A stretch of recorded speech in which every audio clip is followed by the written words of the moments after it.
अब तो तुम अपना राज और ताज भी हार गए हो। बताओ अब क्या लगाओगे गांव पर? अब हमारे पास कुछ बचा ही नहीं। हम ये क्यों यही सब बंद कर देंगे। एक अनमोल हीरा अभी भी तुम्हारे पास है। बादशाह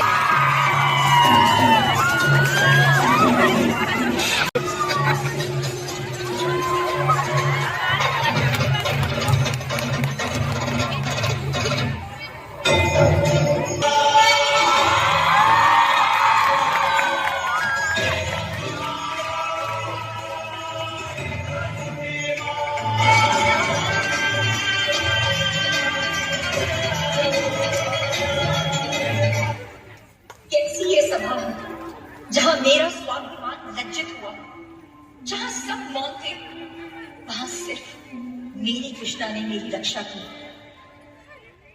द्रौपदी, स्वामी, जब तक मैं दुशासन के रक्त से अपने केश नहीं धोऊंगी, तब तक मैं इन्हें बांधूंगी नहीं। मैं भी तुम्हें वचन देता हूं